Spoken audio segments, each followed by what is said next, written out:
cette lutte infatigable et qui n'est pas terminée pour la liberté et la souveraineté du peuple et de l'État irakien. Nous nous retrouvons bien sûr avec tristesse, puisque nous avons à soutenir aujourd'hui la résistance irakienne, et le peuple irakien se passerait bien des héros qu'il est amené à produire pour lutter pour sa liberté. Comme vous savez, nous nous réunissons parce que ce livre vient de paraître, édité par Le Temps des Cerises et l'Appel franco-arabe, dont nous allons parler plus longuement. Je ne vais pas abuser de votre patience dans cette introduction et je vais laisser immédiatement la parole pour quelques minutes au président de l'Appel franco-arabe, René Lacroix. Bien, je vais donc rappeler dans quel esprit notre association s'est engagée autour de la question irakienne. On peut même dire, comme Yves vient de le rappeler, que notre association est née des problèmes de l'Irak. 17 années, presque 18, se sont écoulées depuis qu'en octobre 1990, 40 intellectuels arabes et 40 intellectuels français lançaient autour du grand géographe disparu Jean Drèche un appel commun. Il s'agissait de dénoncer l'engrenage terrible qui allait conduire aux deux guerres du Golfe, à l'intermède dramatique du blocus, à l'invasion de l'Irak par l'armée américaine, et puis au chaos tragique que connaît aujourd'hui ce pays.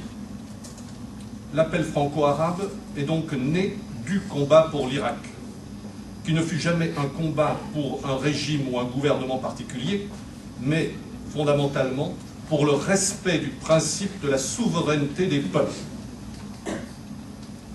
Si nos forces furent hélas insuffisantes pour enrayer le processus qui aboutit à la situation présente, chacun peut aujourd'hui faire le bilan de ces années qui ont conduit un grand État du Moyen-Orient vers la désagrégation que d'aucuns lui promettent comme horizon prochain.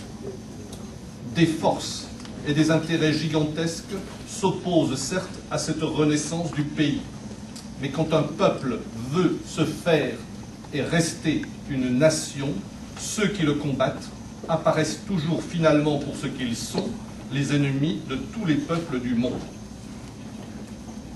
Voilà ce que nous avons souhaité déclarer en préliminaire.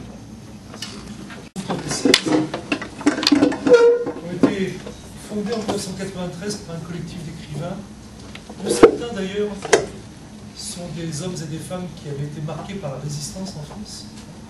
Je pense à Pierre Durand, qui était l'ancien responsable du comité des déportés de Buchenwald, qui avait participé à l'organisation de l'insurrection des déportés à Buchenwald.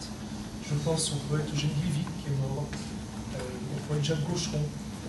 Donc j'espère qu'avec ce nouveau livre, qui n'est pas un livre tape à l'œil, qui n'est pas un livre qui mise sur le sensationnalisme, mais qui est d'abord un livre d'information sur ce que pensent, ce que veulent les résistants irakiens, j'espère que nous allons pouvoir faire un travail utile ensemble. Voilà. Merci de votre attention. Merci, Francis Comte. À présent, et toujours rapidement, pour que vous ayez le temps de discuter ensuite, je souhaiterais que Slimane Dogui présente rapidement les rapports que l'appel franco-arabe a eu avec la question irakienne depuis 18 ans que les choses existent. Mesdames et messieurs, je peux dire à tout le monde, chers amis, l'appel franco-arabe, comme l'a dit notre président, est fondé en octobre 1990 comme réponse politique contre la guerre annoncée dans le Golfe. Maintenant, depuis 18 ans, on milite pour un Irak indépendant, souverain, et pour que son peuple choisisse le système et l'orientation qui le convient. Dès 1991, une délégation franco-arabe visite l'Irak.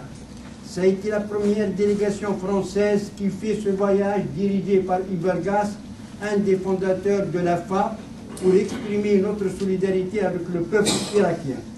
Cette délégation a pu contacter la direction de l'Irak, dont M. Taha Yassin, vice-président de la République de l'Irak, qui a été exécuté par un gouvernement irakien désigné par les occupants américains.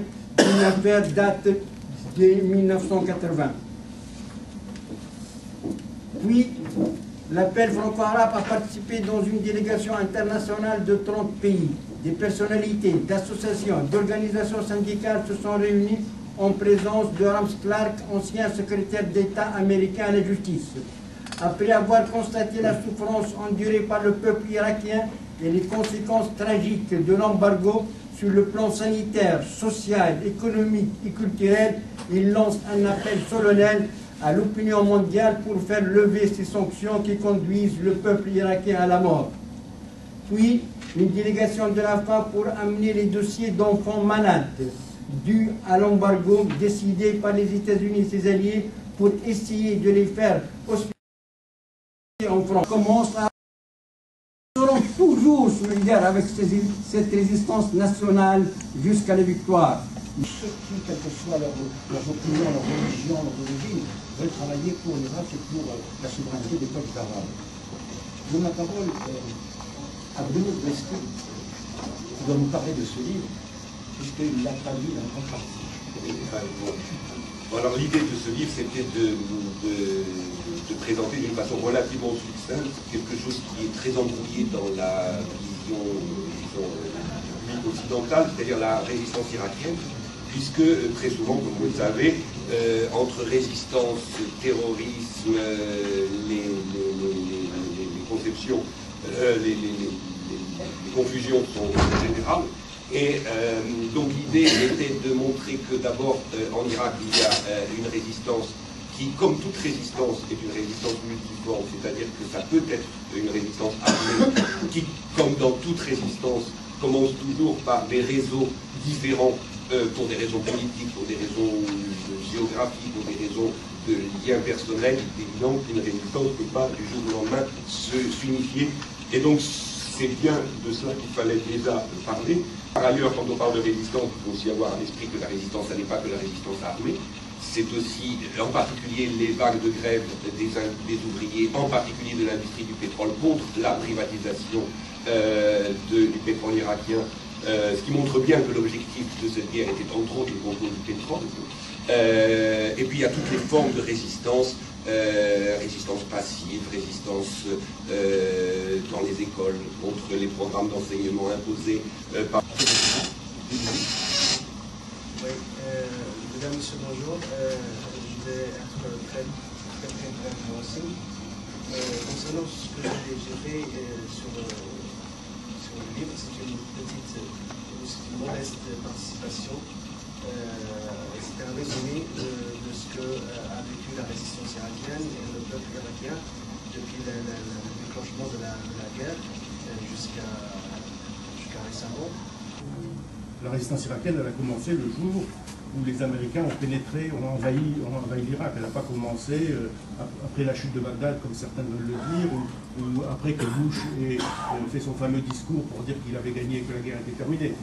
Elle a commencé lorsqu'il y a eu 3 grandes batailles dès le début de la guerre, dès le début de l'invasion, qui ont été les batailles de Zubair, de Basra et de Nasiriyah, où les Américains ont perdu, ne s'attendaient pas, pensaient en une demi-heure, en deux jours peut-être, passer les Anglais s'occupant de Basra, eux continuer sur Bagdad, monter sur Bagdad très rapidement.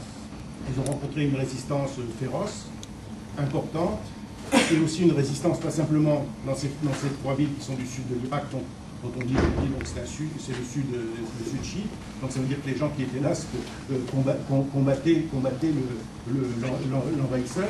Mais donc il ne faut pas rejeter totalement l'histoire des milices tribales, parce que ces gens-là peuvent très bien retourner leurs armes contre les Américains à un moment donné.